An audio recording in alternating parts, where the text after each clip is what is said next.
in the history of human civilization? Do I believe in the God that you believe in? Yes. Okay, that's probably what I was guessing. Is that the Christian God? Catholic. Catholic, that'd be Christian. Yeah. Okay, so, every time I hear someone say that God, I ask people, what is God to you? And they say God is good and God is all powerful. And, okay. So then, you know what happened? This happened in the 1700s. The city of Lisbon, Portugal. 1755, I think was the year. If I'm off by like 3 years. Lisbon, Portugal, one of the holiest cities in all of Europe. A Catholic city. All Saints' Day, one of the holier days in the Christian calendar, back then especially. Everyone was in church, worshiping. That morning, there was an earthquake. And that earthquake, what buildings are most susceptible to earthquakes? The tallest, biggest buildings. And this is 1755. What are the tallest, biggest buildings in Lisbon?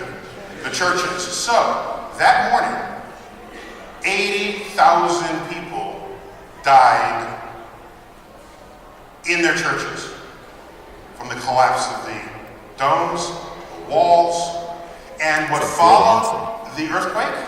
Are you watching? Guess what? A tsunami followed the earthquake, basically wiping the city of Lisbon clean. Okay, that was the beginning of what we today think of as the modern atheist movement. Because at the time people said, if God is all loving, how could he have possibly done this? God presumably controlling the forces of nature.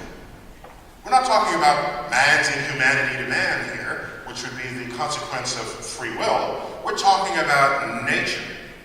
And so people at the time, led by people such as Voltaire, asked the question, if there is a God, and we had this tsunami that killed 80,000 people and wiped out a holy city on a holy day, collapsing churches onto people's heads, then either God is not all powerful or God is not all good. If we define good by being interested in your health and longevity, that's a fair definition of being good, I would think. And so that created an entire philosophical rift in the theological community, and people parted ways at that time.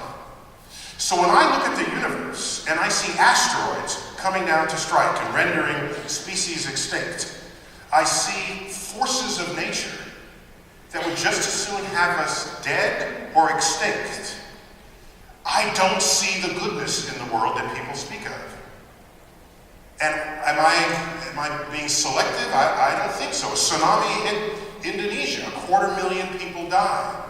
An earthquake hit Haiti, 250,000 people died. This is nature killing us. I've joked about it. I said, if another earthquake comes, we should get the hint. The earth is trying to shake us off.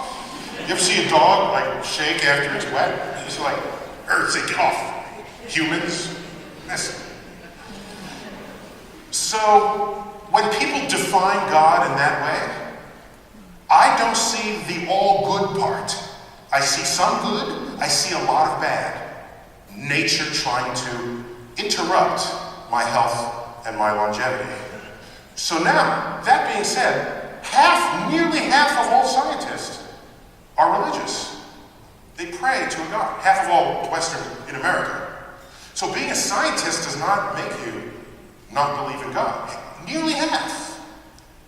Here's the difference.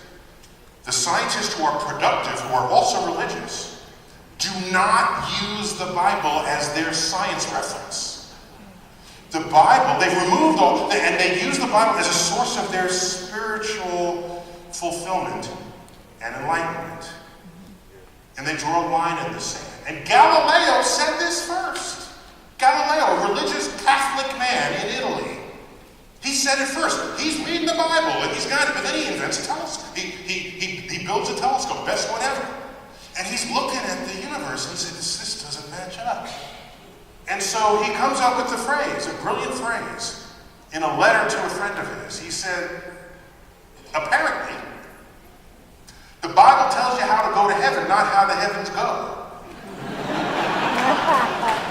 So he drew the first line in the sand between how you might relate to your religion if you're going to live in a physical reality. And so my issue has never been about religion and society. I never talked about it. I mean, I mentioned it historically and what forces interplay. But we live in a free society where we tell ourselves that. And our Constitution is written in such a way that the government can't tell you what religion to be. You can be whatever religion you want.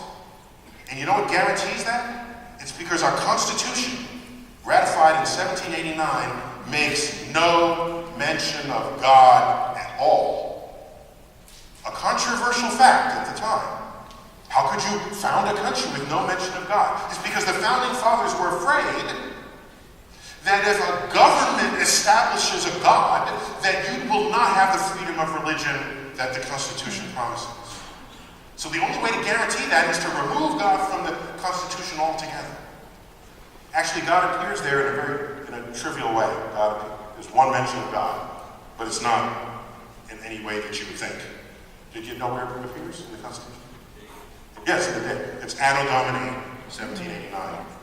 That's where it's God in the Constitution. So my point is that so because of that, so you have the freedom to worship whatever you want. Now here's where the rubber hits the road. I have to go. Oh, okay.